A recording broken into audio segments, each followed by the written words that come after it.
তো পাল্লা বিক্রি করতেছে উনি হচ্ছে আপনার 500 টাকা করে। জিজ্ঞেস করলাম আপনার কেনা কত, তিনি বললো 500 টাকাই পাল্লা, অর্থাৎ 5 কেজির দাম 500 টাকাই। আমরা একজন সৎ মানুষ খুঁজে পেয়েছি পুরো বাজারের মধ্যে। ঘটনা এখন বর্তমানে আপনার টোল নাই বা দেখা যাচ্ছে চাঁদা নাই, কোনো কিছু নাই। যে আগে যে গাড়ি ভাড়া দিতাম দেখা গেছে 25,000 30,000, এখন গাড়ি ভাড়া দেখা গেছে আমার 15,000 20,000 টাকা।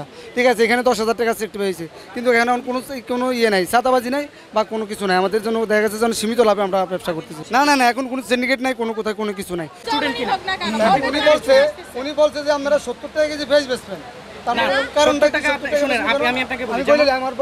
আমি আপনার কথা বলি, যেমন আপনি ধরেন এখানে 100 টাকা কিনছেন, আপনি আবার 100 টাকা বিক্রি করতেছেন। আমি আপনাকে কেন জিজ্ঞেস করলাম, আপনি যথেষ্ট একটা যুক্তি দিয়েছেন আমাদেরকে, এটা ঠিক আছে, আপনার ব্যবসাটা আমাদের কাছে সৎ মনে হয়েছে, আমরা যেটা চিন্তা করছি।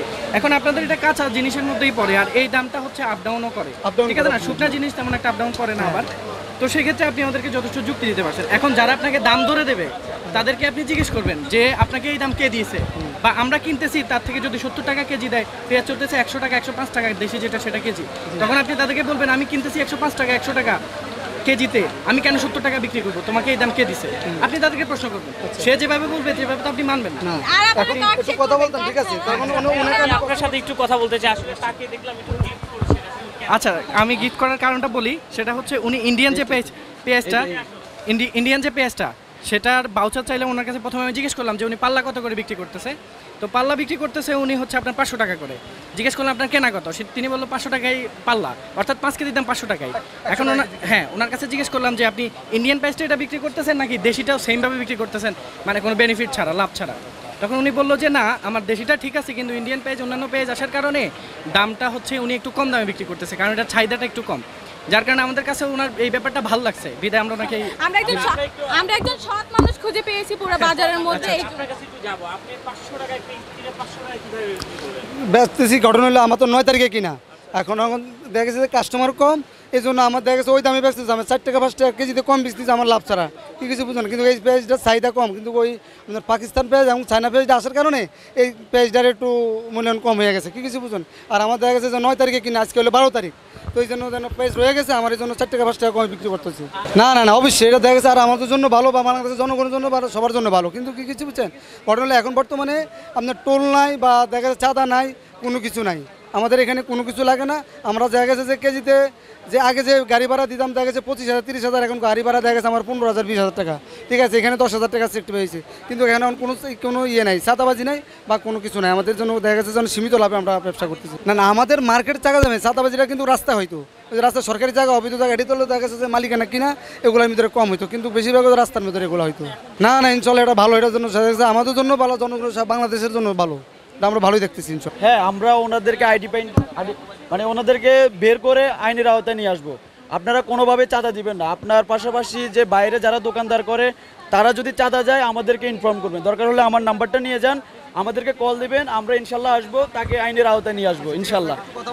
জি জি বলেন। উনি পরশুদিন আইসা বলতে যে 70 টাকা কেজি আপনারা পেঁয়াজ বেচবেন, তা আমার পেঁয়াজ কিনা হইলো 100 টাকা, তো আমি 70 টাকা পেঁয়াজটা কীভাবে বেচি? আপনারা কে দিছে অর্ডার আমি 70 টাকা কেজি বেচেন?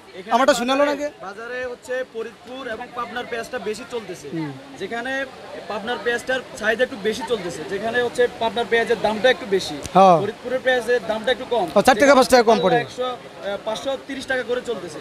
ওনারা হচ্ছে বিক্রি করতেছে 550 টাকা, দ্যাটস ইট। আর অন্য জায়গায় কিন্তু ফরিদপুরের পেঁয়াজটা হচ্ছে 600 টাকা করে বিক্রি করতেছে, কারণ ওইটা চাহিদাও বেশি, ওটার ক্রেনও বেশি, বিক্রি করতেছেও বেশি। কিন্তু এর বাইরে যারা হচ্ছে আপনার ফরিদপুরের পেঁয়াজটা 550 টাকা না বিক্রি করে 620 টাকা বিক্রি করতেছে, তাদের বিরুদ্ধে আমরা রুখে দাঁড়ালাম।